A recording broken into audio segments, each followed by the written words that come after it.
Mother Knows Death presents External Exams with Nicole Angemi.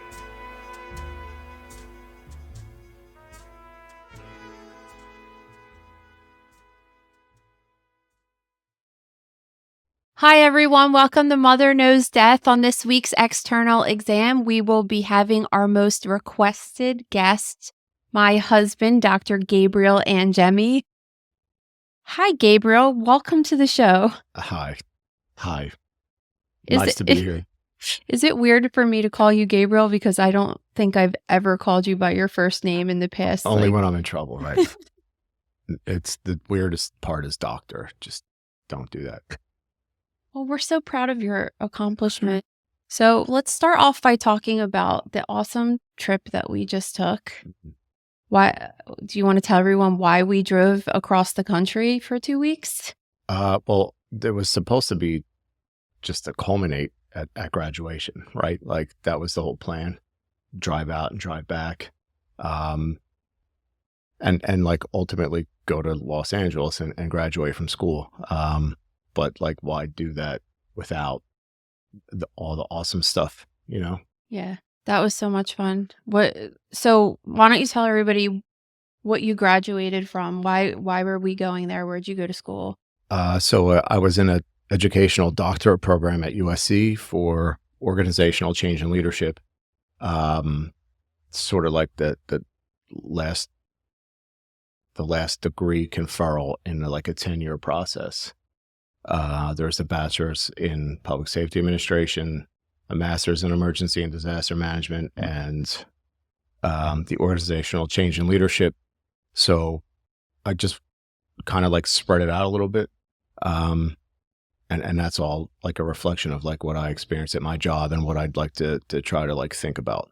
So, yeah, it was a program that I thought worked for me as a professional with like a job and a family that I could kind of do. And then it just fit, right? Like it was doable. I mean, it was hard as shit, but it was doable. So that's one thing that I wanted to talk to you about is when you go to school for something that's really hard and vigorous like this, one of the things that we always talk about as a couple is how important it is for each other to support each other and stuff. We're seeing like all the time on the news right now, our daughters are like major Swifties and all we hear about is Travis and Taylor and you see all these news stories about how they're always supporting each other and going to each other's shows and concerts and stuff, and they make such a big deal about it in the news, and I think it's so weird because that's what you're supposed to do when you're in a relationship with someone. Yeah, I mean, like certainly it's complex in a different way, maybe for the people you mentioned than it is for us. But like being a normal person, right? Where like I'm not flying to your engagements. You're all the definitely time or not a whatever. normal person, so just All right. and Well, neither am I. but you understand what I'm saying. Yeah. Like it's just like it's home. It's under one roof, and it's just like the understanding of that. Like I'm going to have to pick up X amount of weight while this clown is kind of like thinking or like sitting with these ideas over here, like he's kind of unavailable for X amount of hours a day or even years, right? Like and like you've got to kind of know that going into it. I swear I asked for permission to do it, right? Like even with No, the you other did, ones, I you was did. just like, you try to be a gentleman about it, because like obviously it's going to put a big strain on anyone's relationship, I would think. Even in the way that like I kind of push education or like academia on the guys I work with. And I will tell them like, and you and I talk all the time about like, oh, like you're in a good position. You might not have children or like you have, where we look at it, like we have like all these other kind of responsibilities to tend to along with the education aspect. So like, and everything that comes along with that, right? Like mood swings, being pissy, just being like fried emotionally or like mentally. You've got to be ready to support that and kind of like give somebody a wide berth. And I, now maybe it's your turn. I'm going to push you to go back. So, No. We always, well, let's Let's talk about this a little bit because I think that I would consider our relationship to be really good and strong now, but it wasn't always like that. So let's go back a little bit to when we first met. Where did we meet? We both have kind of different stories about how that went down, Well, but I mean, they're different stories, but only mine's accurate. So, um, yeah, I think if I remember correctly, certainly the Wawa thing, but like I was coming off shift and I lived not too far from one. So I would typically stop there every day as I'm coming out of work, coming out of the firehouse, like a mess of like maybe not sleeping or whatever, like having just gone to fires or whatever, and like getting a coffee. Um, and then and so then you saw me and it so was like slow motion and you were like, what? "There's the girl of my dreams," and this giant like beam of light was over my head. Yeah, I mean that's fairly accurate, except for like what came all after that. Except for none of Like, it. oh, like she might be the girl of my dreams, but she's like a crazy person. Um, no, but so like my take on that is I happen to just bullshit with you like, hey, I thought you had a ring on or something, and I was just like, do you have a sister or something like that? Like just trying to make small talk. Yeah, I had my key ring around my hand So that's what it because was. I was getting my cup of coffee and he thought it was a wedding ring and then he was like, "Oh, are there any single girls like you who aren't Stop that. I married?" didn't say No, that. It was it like, was hey, do you have something. a sister? Right? Like, No, but you said like, "Are there any girls like you that aren't married?" or something like that. Yeah. yeah. So there's the whole like I'm not married response, and then I'm up against it like, oh well, like now I guess I'm sort of like stuck here with this conversation. This guy. Yeah, so we bullshitted in the store and that kind of like spilled out into the parking lot and then that became like a normal occurrence, right? It was like I would run into you there often. I felt like, here or there. Yeah, But well, before we there was both like went any every numbers day to like exchanges. Well, yeah.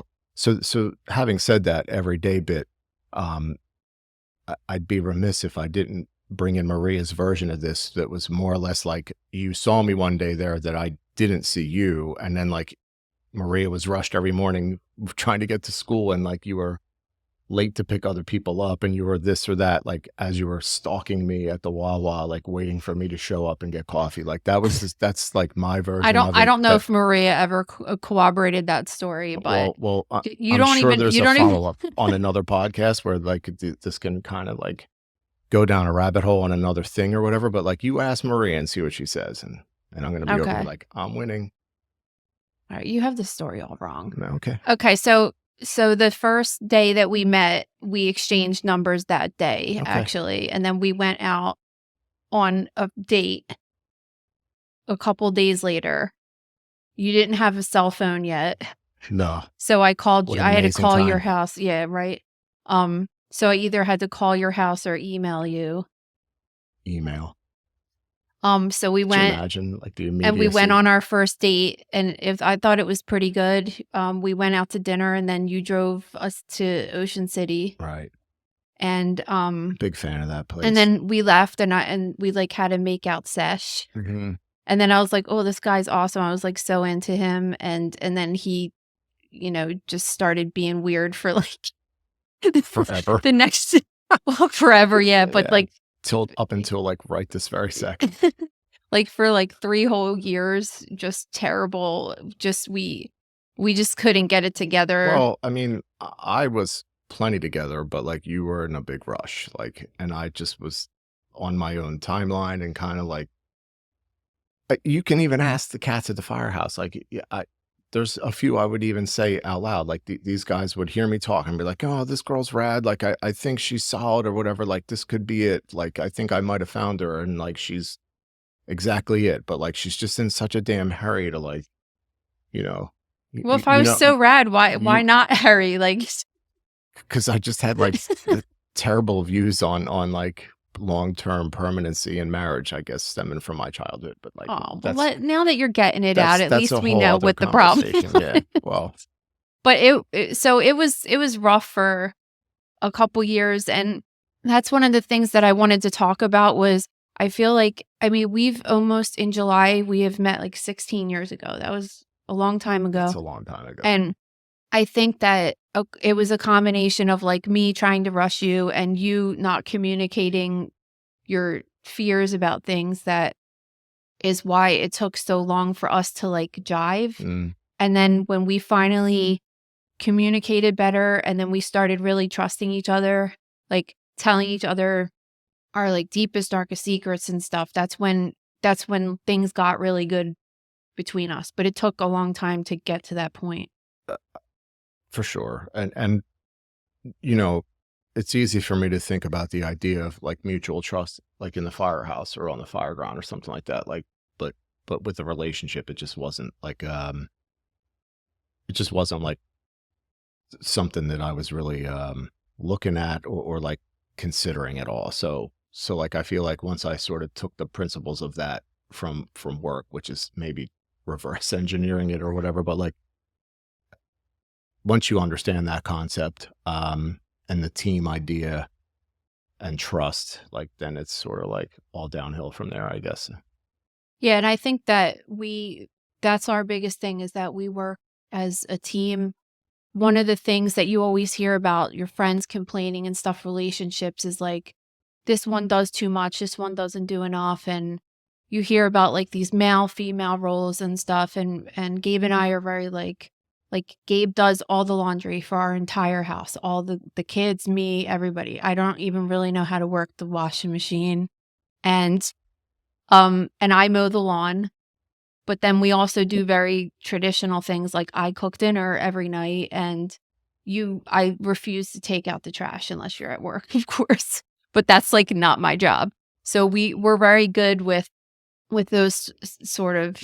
Yeah, I mean the roles are sort of like it's like the offsides line in soccer, right? Like it floats. Like some days it's over here, some days it's over there, and like I have no problem kind of like I think we just fell in the roles like that, where it's like, okay, it's obvious that like Nicole doesn't like to do laundry, right? So like, Wait, why was it obvious?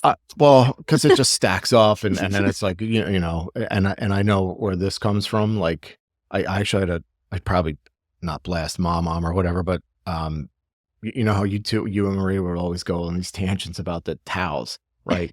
And I used to think it was just so wild. I'm like, why would there ever be like a stack? So she tells me like. And it was really interesting insight. She's like, oh, well, we would just think that like it was one towel per shower, like, and we would just throw them on the floor. And I'm thinking like, well, that's what people do like at the Hampton, right? Like you use it once or you throw it down. And even the Hampton puts the signs up like, hey, so we don't have to wash these repeatedly. Like, you know, you can dry this and use it again. Like I had this conversation with a towel with your middle child earlier. It's like, so I'm like, oh, so like, she just wants to stack it up and like there's gonna have this like maid idea, like the maid will come and take care of it or somebody else. So I'm just like, I'm taking care of that because if I don't, nobody's going to. And like that's what I mean. It just sort of like it becomes an understanding and like it's maybe not even verbal. It's like a nonverbal thing and you figure it out and you just sort of like act accordingly. It's kind of funny how a lot of the problems that you have in your relationship as you get older are kind of stemmed from things that you grew up thinking was completely normal. That's why I have so many problems. Yeah, exactly. But then when you really get to know your partner and you get to kind of like dissect all that out and see like, well, why are they doing that? Well, like you were just describing with something simple like the towels. Like I don't know. I just thought that was normal, kind of. You know, I grew up like that, and that's like when people say that you can't change in relationships and stuff, I totally disagree with that. I do too. And I think that like, and I'm certainly no like relationship, like guru or whatever. Right. But like, I think the thing with it that I would take away is like patience, right? Like you can't figure that out if you're just like willing to call it quits really quickly and be like, you know what, I'm done here. Like, this is bullshit. There's something that really brought you to that person or kept you around that person, like then you got to just start like navigating the stuff that you don't like. Just because you don't like X, Y, and Z doesn't necessarily mean that you need to just call it quits, right? Like it takes work, like, and you need to develop an understanding. And if you're like not spending time figuring that out and putting the energy into it, then like you're not going to get it back, right? Like, yeah, and that could be said about lots of different aspects of life, Sure. like going to school and quitting, like things. It's all connected. Yeah. It's like anything that's hard, you have Mm-hmm. to work hard for, and a marriage is really hard work. I feel like now it's a lot easier for us because we kind of, but I mean, we've been together for Yeah, I think it such a is a long lot time. easier. And to your point earlier, like it was very difficult, at least for me, and I'm sure I drove you mad, but like for me personally, like it was hard, because these are concepts and like things where like I never had that. There was never an example of that from my end. You know what I mean? Yeah. My parents were divorced when I was very young, and like it was just a constant battle between the two of them. And like so that's what I knew, right? Like I didn't really know what the other side of that looked like. So if you're going to ever figure that out, you need to spend some time in that box and like trust the other person and like kind of get over yourself, or whatever your weird ideas might be of like what a relationship is or should be. You know, if you don't know, you don't know. And I think for anybody that's in a situation where their partner grew up in a non-traditional type of home, without that, it's very hard for me to think, like, if you don't 100% trust, like, your parents, how could you really trust anyone else in the world if your parents are your number one Right. people that you're supposed to trust? And for me, like, I grew up with my mom and dad were always there and stuff, so it was hard for me to grasp, like, why you were acting in certain ways. And then once we kind of got on board with that, I think and it also helps us with our kids now, like what we think is important for Sure. them. And one of the biggest things is that we don't want to like fight in front of them. We don't Mhm. really fight because you just know that I'm always right. And Yeah. I mean, We don't we fight. don't. I mean, you We get on my nerves for Sure. sure, Well, and I get sure. on your nerves, but Right. I'm sure I get on everybody's nerves, right? Like I have that shirt somewhere that says I'm not for everyone. Like this is like very true, especially for you. But like the fun thing is like in a way that you can leverage my job at least. I disappear for a shift, um, right? So like, or if I go work a mutual, like whatever, like you'll get space. So like even if we're heated about something or you're super pissed, like you might give me the cold shoulder for upwards of a week, but at some point, like it works itself out, right? yeah, I mean, we were just together for like 3 weeks, and it was kind of weird when you went to work. I was like, well, this is weird. You were around every single day, Right. and Yeah. it's just getting easier It does. as we learn. It's And the one thing I would say, like, you know, you're young, you think you get a career and everything just gets easier and you afford your bill, whatever. Like that's not true. Like things just keep getting more and more complicated or harder and harder. But when you do put the work in, I mean, the relationship itself, I think, has gotten easier and easier. And like, it, you know, and maybe some of the stuff that we'll discuss later, like, sort of plays into this, but we'll get to that, I guess.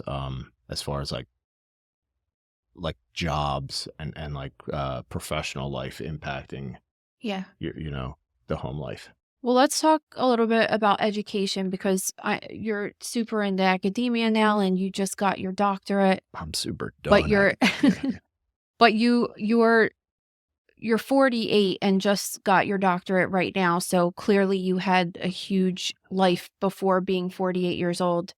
You're a little bit older than the traditional student that goes right from high school. So let's talk about, because this is something that I think would be encouraging because we have similar stories as to how we grew up, and we were kind of marked as being like the dumb kid, and how we didn't really ever get pushed to go to college. And that's partially because our parents are from a blue collar background. And, my dad was a mechanic. My mom stayed home with us most of the time. And she didn't go to college until we were much older.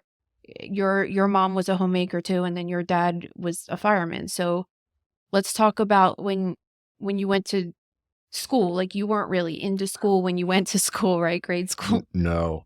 And they, like, to my father's credit, he worked multiple side jobs, right? So my sister and I could be afforded like a parochial school education, right? Like they understood the importance of education while they might not have understood the importance of like the things we already talked about, like not fighting in front of, like, you know what I mean? Like, but they did understand that to some extent. at least in that it was like maybe the typical or the appropriately trending thing to do. So yeah, I wasn't a huge fan of school.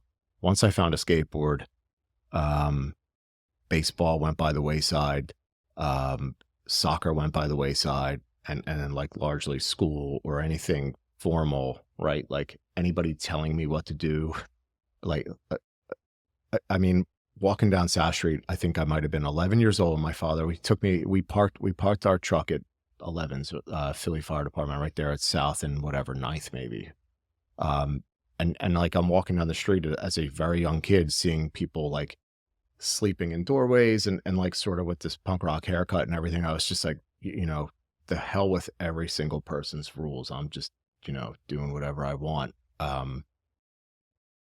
Which is like super liberating, but also like really Stupid. self-destructive and kind of like childish in a way. But like I got rooted in that, and I'd circle back to that, eventually with this conversation. But I was happy to get out of school. At 18, it was like I barely graduated high school. I was on the work release program. I got thrown out of a parochial school in my junior year and went to a public school, which probably helped me get a a high school diploma.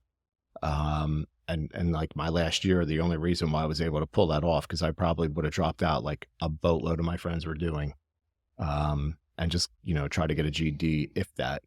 But I was in a work release program. I went and I was a sandwich artist, at Subway around the corner from my home, and I did that, and doing that helped keep me in school, but getting me out at like noon every day where, I'd work a few hours at the job and then I can get on this skateboard and go like to Philly or whatever and skateboard. So 20 years goes by before I even consider going back to school, right? I graduated high school in 94 and I'd start Newman, I think, in 2014. So. And what was, like, do you know what the final thing was that was like, I have to do this now? Like, what was the final push? Because we always hear about even friends of ours and also just people that message me on Instagram or people in the grocery room that they'll just say, I really feel like I want to do this, but they just don't have that thing that like Right. pushes them to start. Yeah. So I'd consider myself to be like good at, like usually good at finishing things I start, right? And like once I'm interested in something, I'm, as you well know, I'm all in on something, like whatever that might be. Even if it doesn't persist or last a long time, like I'm still all in while I'm actually doing it. And so like the academic thing,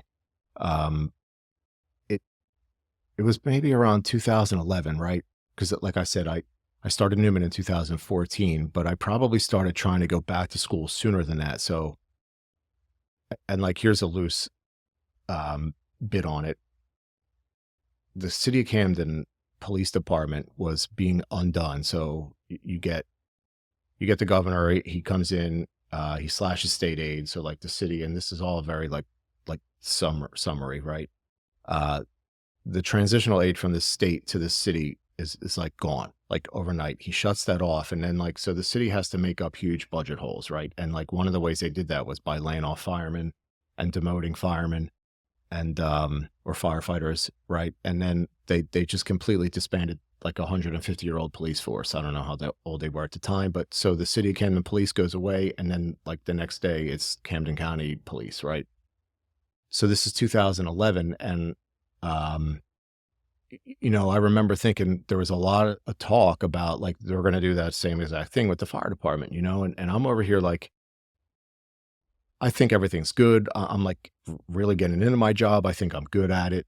I enjoy doing it. I've taken tons and tons of like classes for hands-on stuff, very tactical based things like learning how to do this or do that. And it just got to the point where like, hey, if they undid this fire department and like all of a sudden they're going to be a county model tomorrow, like what do I bring to the table? Like, they're going to look at me on paper and be like, yeah, like who's this cat? Like nothing, right? Like barely graduated high school, is like good at his job, but like he's a sick time abuser, or he hasn't been around much, you know what I mean? Or he's just kind of like this insubordinate punk rock kid, like with a bunch of tattoos, right? So it was like a very deliberate move. I'm like, well, I don't know that that's going to happen for sure or not, but like let me kind of like dabble with this. So I head towards, you know, like what most people in the fire service do, is like an associate's in fire science or something like that. So I'm immediately disgruntled while I try to do that.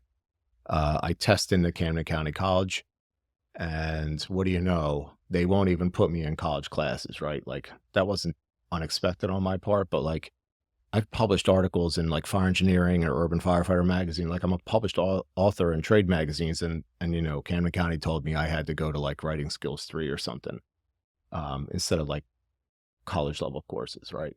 But I wasn't deterred. Like, so I start with these, and then at some point I promoted right now, and I'm skipping forward some years. It's 2014. I promote to captain, and I get my first assignment as engine 11.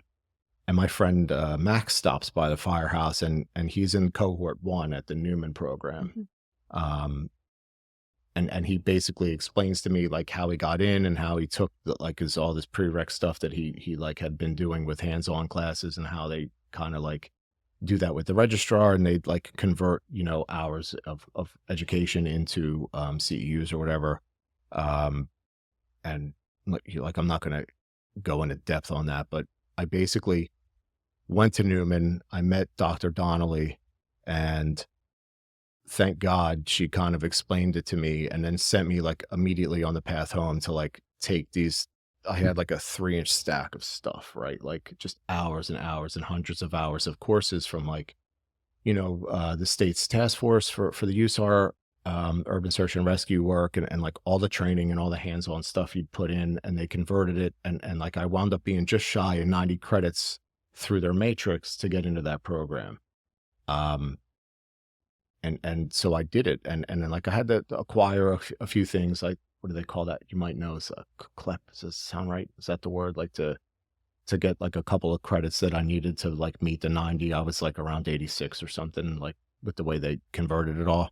And then so I start that program, and then it was on. Like all of a sudden I just found this thing where I'm like, oh man, like, and that's the difference in doing it as like a grown up, right? As you're not a child anymore. Like you're not like being told to do this. Like it's intrinsic motivation, and it's steering you to like be the best version of yourself. So it's not like, and this sucks, I got to go here, all I want to do is ride a skateboard. And now it's like, no, like the stuff I'm learning right now is helping me be better at work. Like, and therefore I'm more effective with the people I'm around, and I'm more effective with the civilians in the city, right? Like it just starts to grow, and like your mind expands, and you just start seeing things that were like completely lost to you, if that makes sense. Yeah, I mean, I feel the same way. Like you're doing something that you want to do, that you choose, that you're interested in. You're just not reading some stupid book because your teacher told you to. It's like it's all about what you want, and it's the same exact thing. Like your story could be the same as mine. It's just like a different field that I went into. Yeah, I don't think it is too much different. And like from an artistic standpoint, I remember being turned on to like the one year we drove, my friend Matt and Kevin and Ryan, we drove to, we started in San Diego and then headed up to San Francisco. This is not 97 or something, but it was all about skateboarding, and Sergey was with us. And like I started reading On the Road, and I was like, man, like On the Road by Jack Kerouac, you know, and I'm like, Which I hate, by the I way. know, I wasn't even going to go there, but like, I'm like, man, like I had no idea that like writing a book or reading a book could be like enjoyable like this, or could like make you think about life or existence in like in a way, you know, where it was actually fun or cool. You know, and that's, I think, just something that a lot of people miss, because maybe it is just because they're being told to do it, you know, or it's just kind of thrust upon them, whether they like it or not. And until they find that one thing that makes it all click, whatever that might be, they miss out on. I do think that I've seen a difference with a little bit of that with our kids going to school now, that they are a little bit more open to them reading things that they're interested in, and as well as audiobooks are a big thing that they're okay with. When we were kids, remember you used to be able to get like a book on tape, Right. at the library, Yeah. that was super frowned upon. Like you were not, it was like cheating if you read a book in Right. that way. And now it's considered to be okay because I'm more of an audio learner, as you know. Yeah. It's very hard for me to sit down and read a book, but I could listen to a book and get a lot out of it. And it's cool at least to see that the struggles that we went through, maybe the kids are progressing a little bit now with it. Well, I mean, I think that would start with us and them seeing us do it, or at least talking about it in a positive light. Like I certainly never like that was not the case at my house. Growing up as a kid, um, it was very, autocratic and authoritative, Yeah. right? So I think the example is obviously impacting them like in a positive way, but I definitely would agree. I felt like an audiobook was cheating. I felt like it wasn't like if you aren't sitting here stressing over the lines, and I'm the guy who would find himself having to read the same page 3 times to comprehend it, right? And that's like as I got more into education and understanding how people's cognitive abilities differ and like how even trauma can impact that. Um, it's helped me understand that like no, like audiobooks are great, like, and now I'm the quote unquote nerd who will have the tangible book and listen to it on Audible and then like get the book and highlight the stuff, right? So like I do it both ways. Like learning is amazing in that like in a meta kind of way. Like if you learn how you learn personally, like you can really make like fire for effect at that point, Yeah.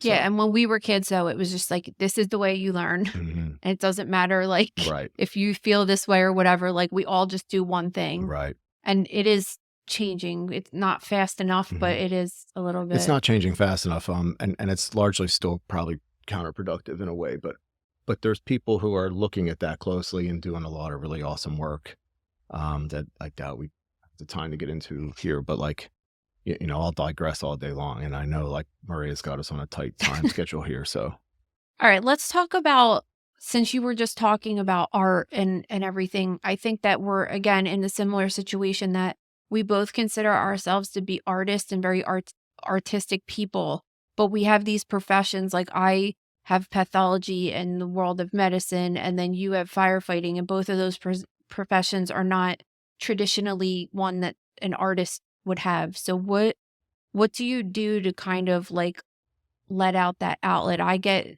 through it with like writing and decorating our house and things like that, but like what do you do to get that out?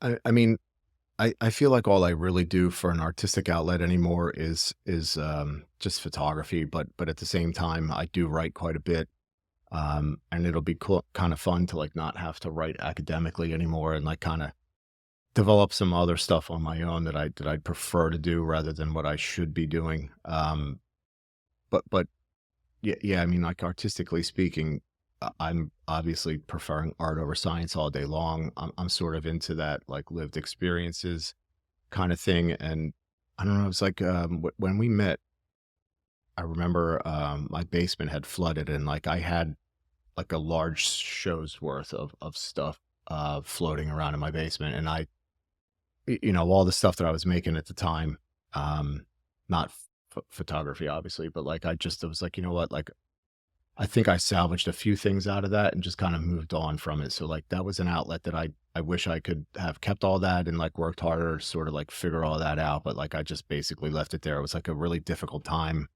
um in my life that I guess I had to get over it. And I just sort of counted all that art or that expression as like a casualty of all that. Like we're hitting the reset button right now and like all this stuff is just going with it.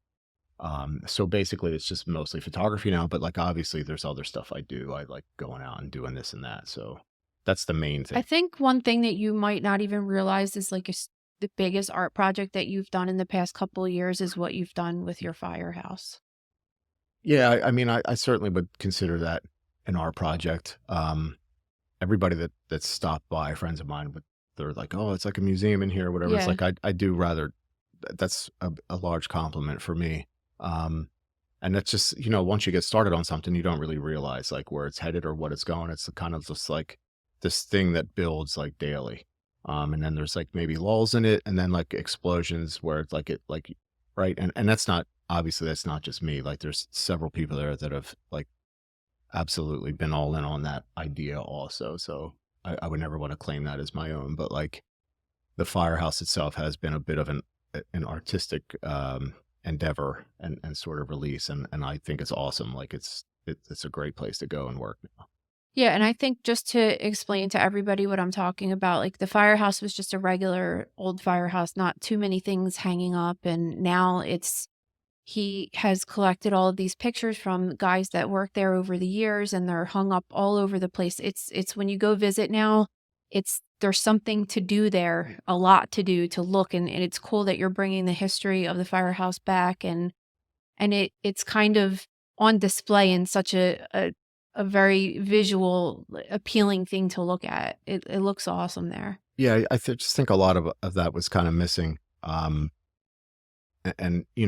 again, with the whole thing we were speaking about on like letting the other side of your relationship kind of go and like find these things, right? Like how many hours did I go to City Hall and like pull up a journal and like have to read through it for hours to find like the one thing that I needed to do like a project, right? So that maybe kind of plays into the relationship thing also that we were talking about earlier. But it's been really cool, and I dig it. And hopefully everybody else that works there kind of digs it too. So that's like the benefit of it, is that like we all do it together. Everybody's tracking it. They're all very aware of our history and like what it means. And like it actually has like a really positive impact when we go out on the street and do things. So it's like, it looks cool, but it also has like a very sort of tangible byproduct. One of the things that we have in common, which you wouldn't necessarily think we would because we have two separate professions, but you see a lot of dead people at your job, and so do I, obviously. So it's something that we can talk about. I think that maybe for an average fireman that's just married to someone that maybe isn't in a kind of field like mine, it's not something that they can go home and discuss, like, oh, I found this decomposed guy floating in the river kind of thing, and Right. describing the smell and everything. Whereas I'm like, give me more details. I want to Yeah. I want to know. So what kind of effect does it has to have some kind of effect on you seeing people in their worst situations? So, not to cut you off, but I would make a couple of points on there. And like, unfortunately, the fire service is sort of stuck in some old ways, at least from my perspective. Sometimes that the idea that like I would protect my family from like what I'm seeing and doing and like not telling them about it, I think is like the old idea of you don't need to know that, and like I got that, and I'm gonna put that on my shoulders and just carry that weight and like kind of keep you ignorant to it, like deliberately. You know what I'm saying? Like you don't need to know that. You don't, right? Which I know that there's some firemen that do that. And for sure. a friend of mine had recently mentioned like a family problem where they were sort of being told by their partner that they've changed and this and that. And I mean, like, look, it's not an easy thing to do or to deal with all the time, and it's, I would imagine, pretty different for every person to manage that. And it's not just that, like maybe one of those things is just like the last straw because something else in my life is like a challenge. Like, and like to go back to what I was saying when I was having the problems when what is this, 2006, 7, family deaths or people going away from your life, whether that was like, a parent or a grandmom or a girlfriend, whatever it might be, and then that also has an impact. So like if you're kind of like already sort of down and then like you go to work and have to deal with something, like it will quickly kind of like build, you know what I mean? And like kind of cascade into this thing that you can't get out from under, if that makes sense. And to go back to the art thing, I remember I had this, my friend Dennis McGrath, who brought me to Ed Templeton's house. And I remember talking with Ed, and he was like, we were talking about photography, and he's like, I was, I'm like trying to explain it to him like how I would delineate, like I try to keep my art and my career separate, and he was just like, well, like, why would you do that? It seems like you're in a great place to make art, and it was like, it was the conversation that I needed to sort of realize that I could combine these passions of mine and sort of like get better at each. Like it wasn't like this crazy binary thing. So I had that conversation, and then it was like that actually started helping me. I want to say that was in 2011-ish. It helped me just kind of understand not just like myself, but like my surrounding environment and how those things were going to impact other people. And that, to circle back to what I was saying about, um, you know, trying to keep things separate. And this idea that the fire service would just be like, we're just going to hold that in. Like, I feel like that's like an antiquated idea of keeping things secret from like your spouse or your partner or your children. Like maybe the children I would still, they don't need to know. Yeah, I think But sometimes we're talking and I'm like, yeah, for say sure. that. And I'm just kind of like, at this point, like I've kind of become an open book. So like, I don't want to hide anything. Um, but the idea that we would protect our spouse or our significant others from like what we're doing at work is not helpful. Like, it's like, it's a really bad idea. I think if you're going to like just keep that bottled up and somehow like try to not have your partner be a part of that. Um, and like to your point, it was kind of almost not fun, but like it was different to be able to discuss that with you, and open up about it, because not only did you have like a firm understanding of like, you know, the forensics aspect of it or whatever was happening, to the body or whatever else, but like you were just a good listener. And I feel like to talking about that, or getting it out or getting it off of, my shoulder, so to speak, was just super helpful to help me not like, crawl into a bottle over it or like dwell on it to the point where it was like debilitating. Yeah, because you've had a couple instances of like really terrible things happening at work or even with people maybe at other jobs. Yeah. Um, just because even though you don't necessarily work in the same city as some of these firemen, you're all kind of a big family and you all know each other and it's a lot.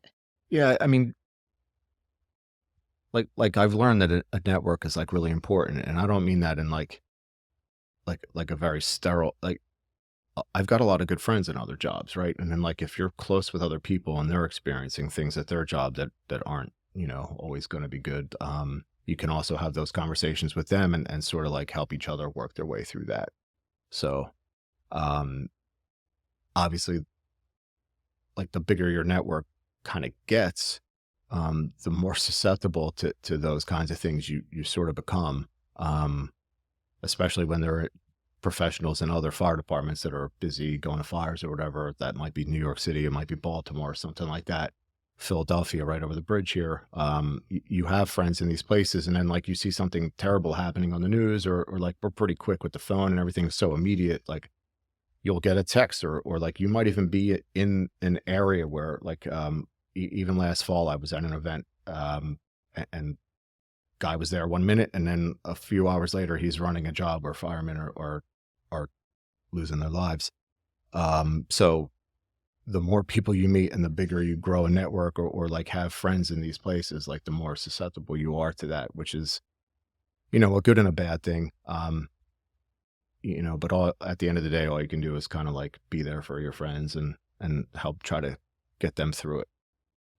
I know you've had a couple situations with kids involved in these fires that you go to and stuff, or do you think that they're like the hardest ones, especially with having little kids? I specifically remember one, probably the one that I would think you had the hardest time with when our kids were around the same Yeah. I mean, age. you never, kids are always the worst. And I can't imagine there'd be a firefighter anywhere who wouldn't tell you that. Um, Especially ones who had their own children. But I think when they're their same age as your kids, it certainly hits home a little differently.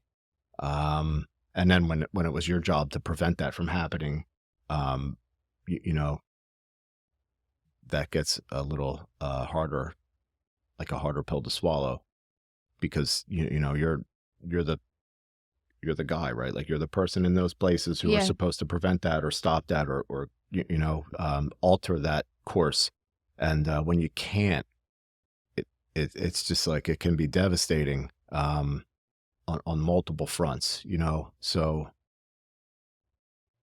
yeah, I mean, it's never good to crawl into a like a really high heat, low vis situation or a high heat like fire condition and like see it, you know, a kid the same age as your kids like expired, you know. So that's never easy to deal with, and you know, it's adults aren't easier per se.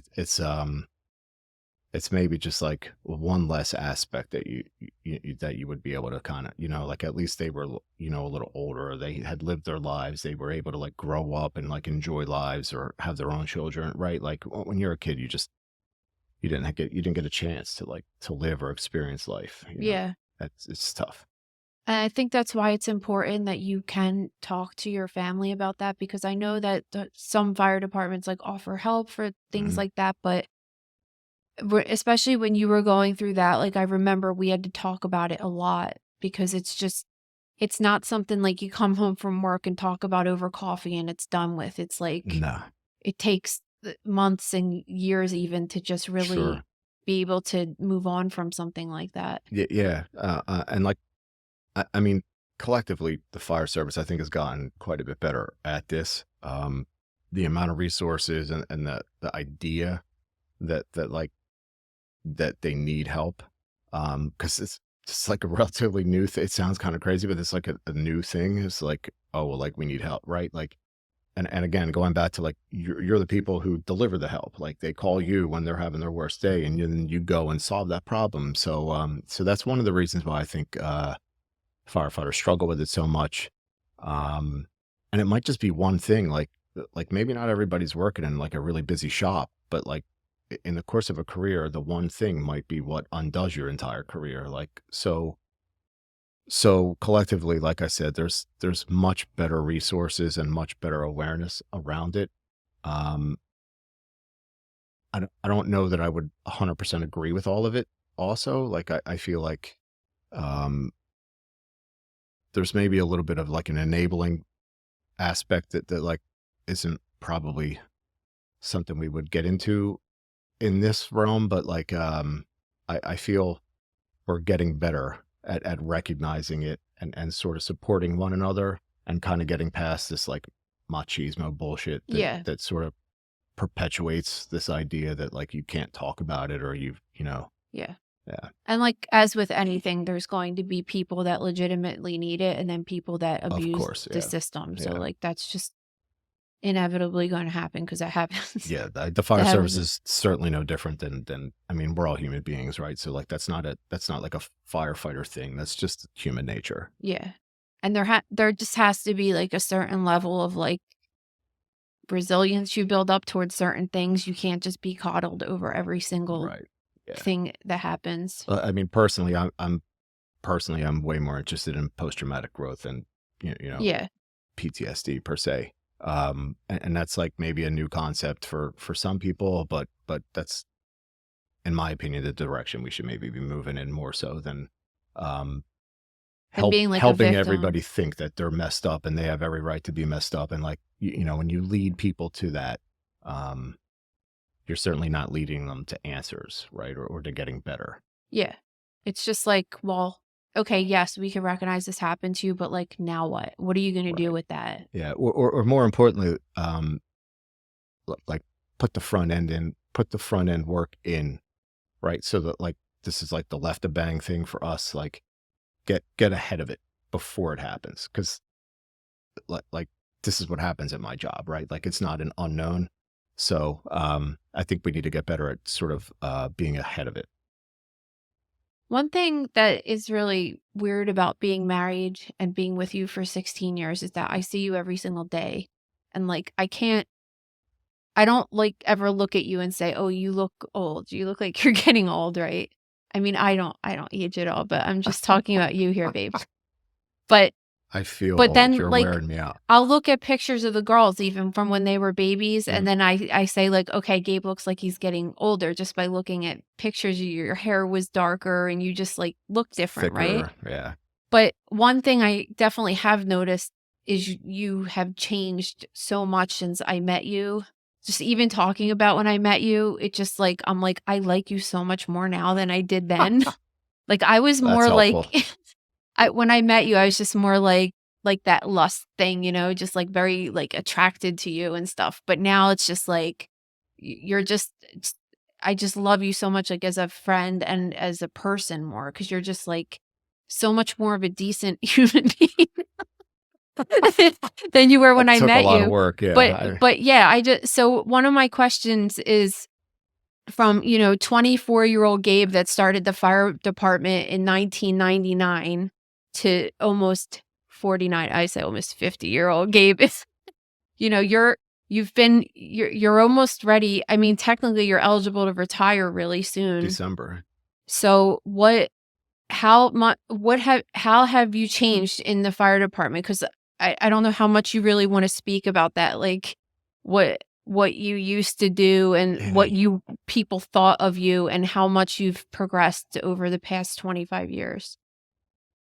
It's funny because every so often, like somebody who I work with daily will hear a story about me or something from somebody from like 20 years ago, right? But like the thing I take from that is that that person doesn't know who I am to this day, right? Like we don't talk often. They don't know what work I've put in or how much I've changed or grown.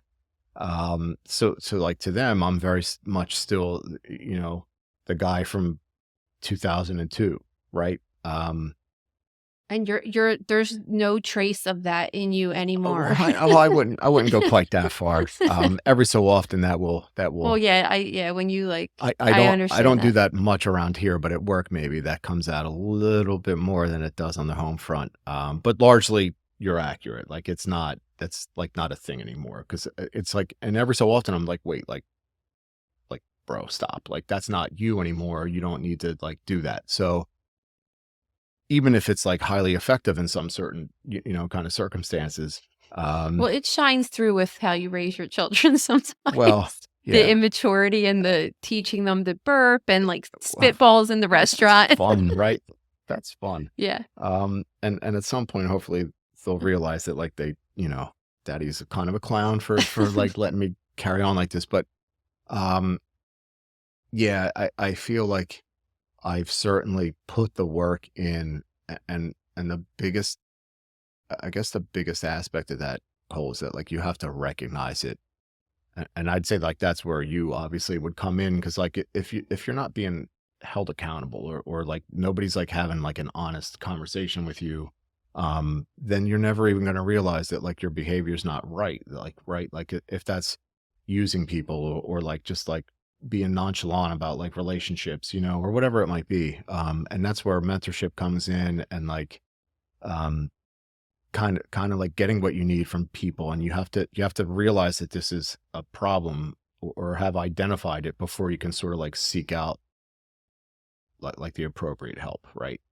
um if you're gonna be a better person or the best version of yourself, you need examples, right? Like you need people to aspire to be or like people that you can kind of look up to and emulate. And like that might mean like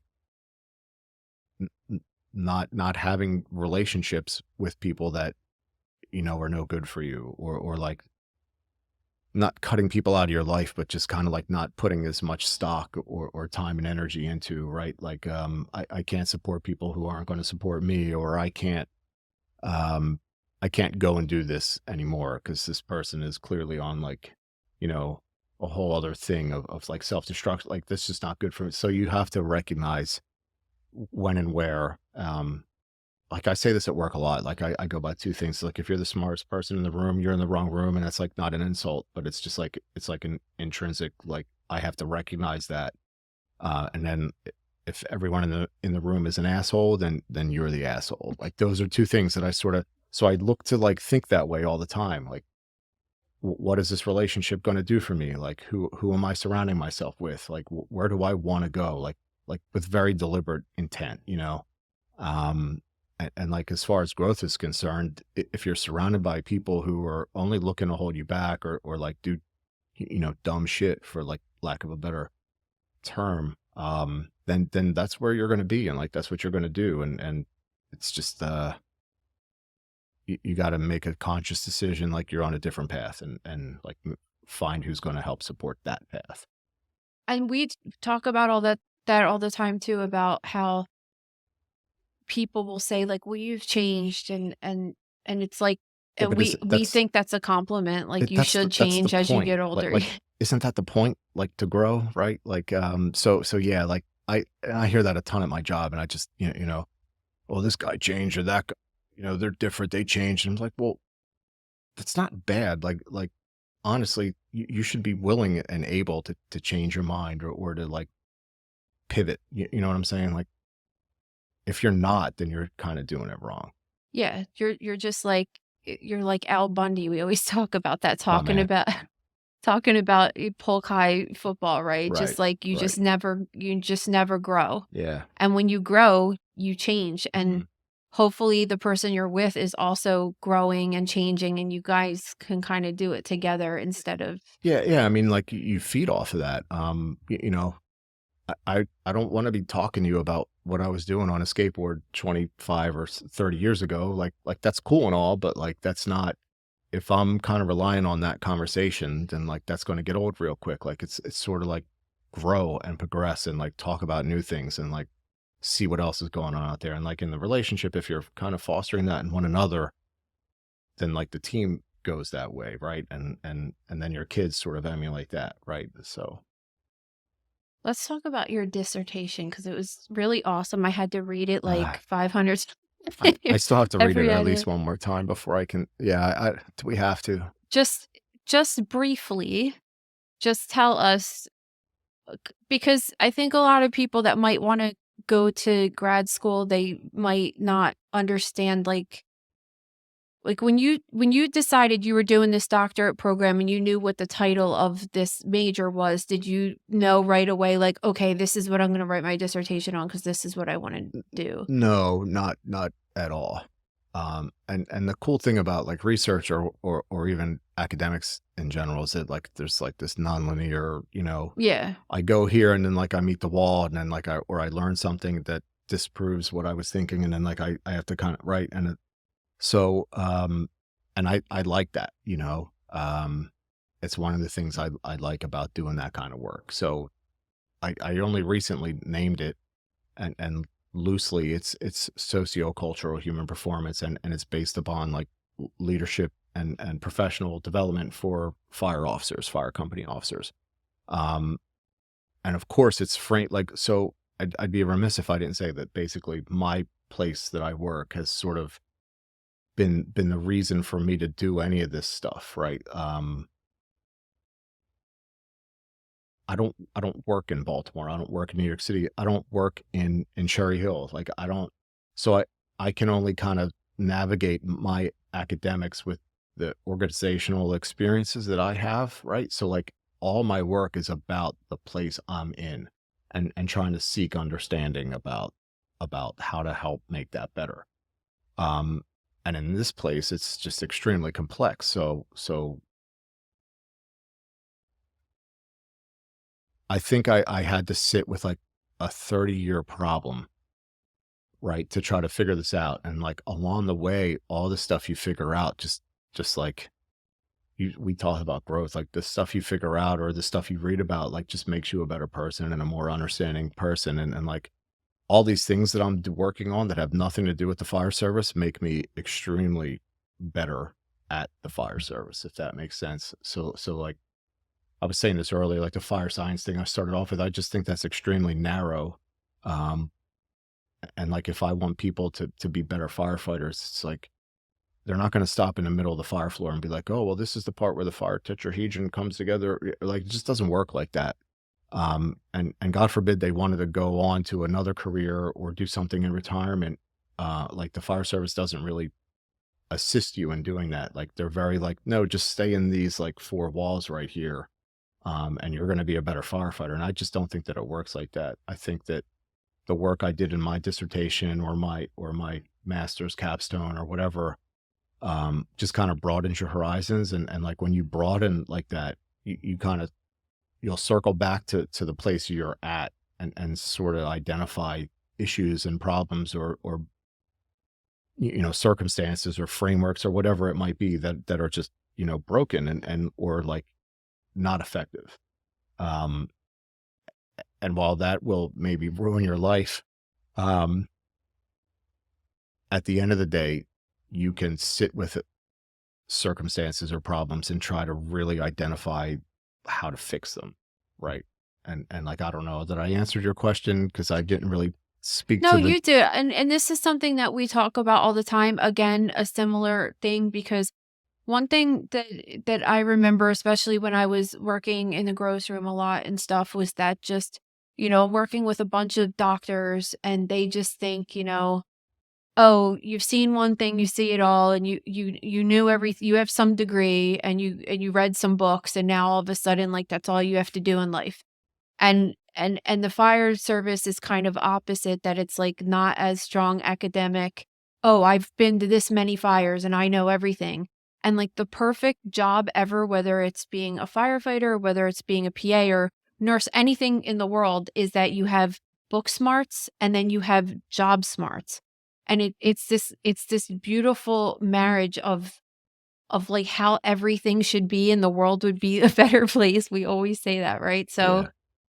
I think you answered it. That's I think I mean my whole goal at my job is to sort of like be filthy, and like that's a term from baseball. I learned from like pitchers got filthy stuff today. Like I think I have a lot of tactical street experience, right? But like I also want to marry that with academics and like time spent in the box trying to solve a problem, right? So yeah, that's what's been highly effective for me, personally. At least I feel like it's been effective, and I hope other people would too. But yeah, I want to be filthy. Like I want to be the equal parts of like street smart and tactical skill sets and like deep thought and the marrying of blue collar and white collar. yeah, I mean, it's just the only way to be, because you can't, and that is something that, because we grew up super, super blue collar. Like, we barely know anybody that went to school, college. Yeah, and I mean, I mean, in our neighborhoods I don't and want to stuff. act like I'm not, right? Like I think we're still very hardworking blue collar folks. Yeah.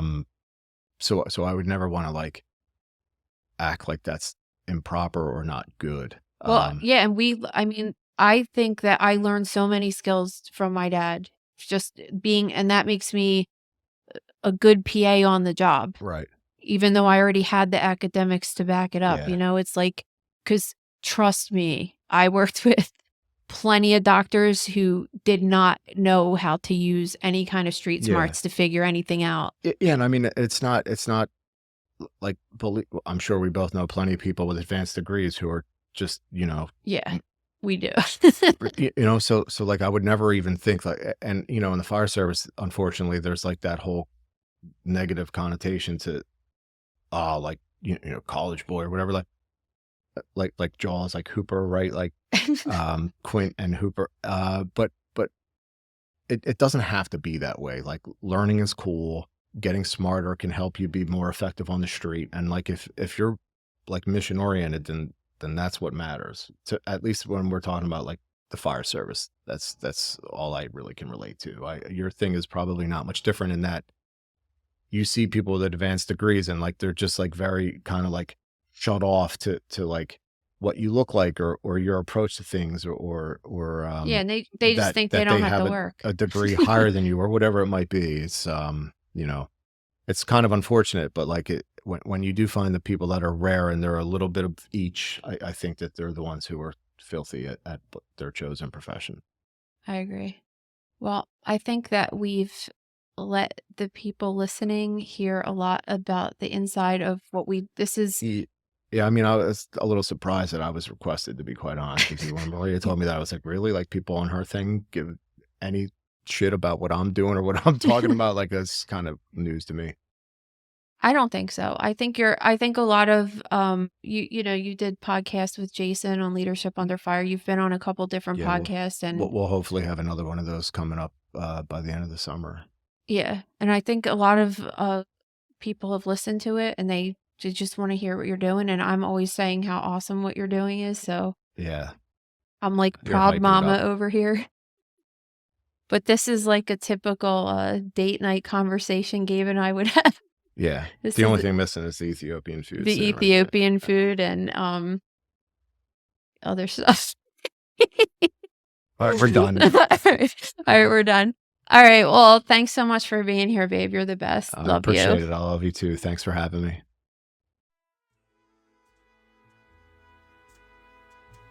Thank you for listening to Mother Knows Death.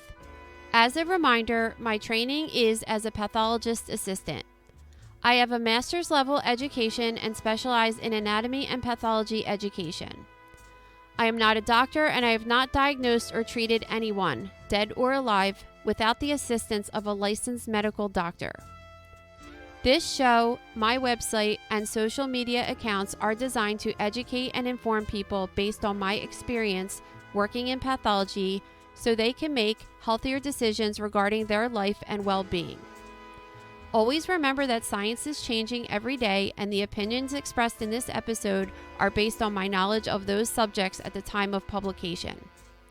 If you are having a medical problem, have a medical question, or are having a medical emergency, please contact your physician or visit an urgent care center, emergency room, or hospital. Please rate, review, and subscribe to Mother Knows Death on Apple, Spotify, YouTube, or anywhere you get podcasts. Thanks.